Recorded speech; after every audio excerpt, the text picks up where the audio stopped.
एक बार की बात है, कई सालों पहले बेतालपुर नाम का एक गांव हुआ करता था।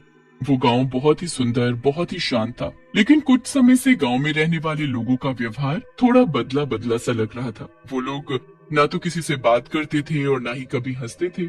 हमेशा गंभीर सा चेहरा लेकर चलते रहते। पूरा गांव उन लोगों को देखकर बहुत हैरान था। एक दिन गांव के लोग आपस में बातें कर रहे होते हैं कि कैसे गांव के कुछ लोग अजीब बर्ताव कर रहे हैं। हाँ भाई, वे लोग ना ही हंसते हैं, ना ही बात कर रहे हैं। ऐसा क्या हो गया है उन्हें? मैं भी यही सोच रहा था। ना जाने किसकी नजर लग गई हमारे गांव वालों को। जाने दो ये सब, जल्दी ठीक हो जाएगा सब। चलो, मैं तो चला चिकन लेने के लिए। क्या है ना, घर माली ने कहा है आते समय लाने को। अगर जल्दी घर नहीं गया तो डांट लगेगी घर में बहुत। सब हंसने लगे। इसके बाद मनोज वहां से पास के बूचड़ खाने से चिकन लेने गया। मनोज बूचड़ खाना पहुंचा। वहां एक आदमी एक तेज धार चाकू से मांस काट रहा था। ये देख मनोज बोला, अरे सुनो भाई, 1 किलो चिकन दे दो, और हाँ, 2 लेग पीस भी डालना उसमें। और हाँ भाई, ताजा मांस डालना, ठीक है? थोड़ा इंतजार करो, अभी ताजा मांस काटता हूँ। मनोज वहां से घर जाता है और सामान अपनी पत्नी को देता है। मनोज का ऐसा बर्ताव देख वो डर जाती है, क्योंकि मनोज उन्हीं लोगों की तरह बर्ताव कर रहा था जैसे गांव के वो लोग कर रहे हैं। लेकिन फिर भी वो शांति से खाना बनाकर मनोज को दे देती है। मनोज खाना खाकर सोने चला जाता है। आधी रात को मनोज उठकर घर से बाहर चला जाता है। मनोज की पत्नी ये सब चुपचाप देख रही होती है। कुछ घंटों बाद मनोज घर आकर चुपचाप अपनी जगह पर सो जाता है। अगले दिन मनोज काम पर निकल जाता है और बेटा खेलने चला जाता है। तेरे को पता है, कल माँ ने घर पर चिकन बनाया था। क्या चिकन था! ऐसा चिकन तो मैंने कभी नहीं खाया। क्या बोल रहा है, सच में? हाँ, मेरे पापा रात को लाए थे। मैं सो गया था, इसीलिए मैंने सुबह खाया। तू भी खाता तो तुझे पता चलता कि ओहो, क्या स्वाद था उसका। चल चल, अब खेल भी ले, सुबह से खाना खाना लगा रखा है। इसके बाद दोनों जी भर कर खेलते और दिन के समय घर चले जाते हैं। घर जाकर मिंकू अपनी माँ से चिकन बनाने को कहता है। बच्चे की बात सुन मिंकू की माँ मिंकू के पापा को चिकन लाने को कहती है।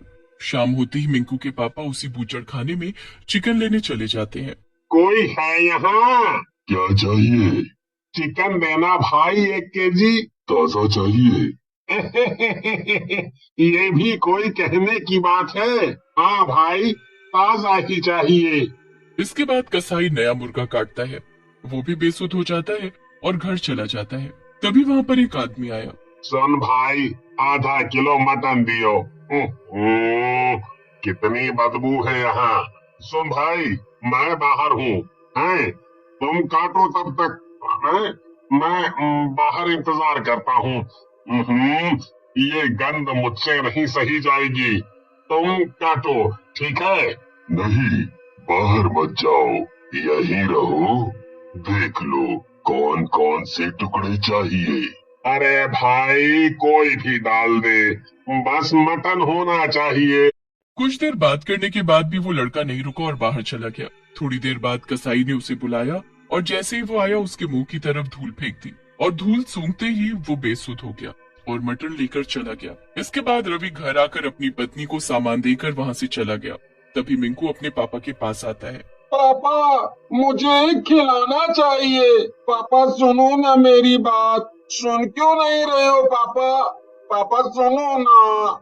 रवि वहाँ से उठकर चला जाता है। पिता का ऐसा बर्ताव देख मिंकू रोने लगता है।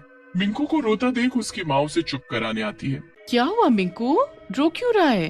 माँ, मैंने पापा को कहा मुझे खिलौना चाहिए, लेकिन उन्होंने मेरी बात नहीं सुनी और चले गए। पापा ने ऐसा कभी नहीं किया। नहीं बेटा, पापा थक गए होंगे। मैं उनसे कहूंगी, वो तुम्हें जरूर एक खिलौना ला देंगे। इसके बाद मिंकू की माँ खाना बनाकर सबको खाना खाने के लिए बुलाती है।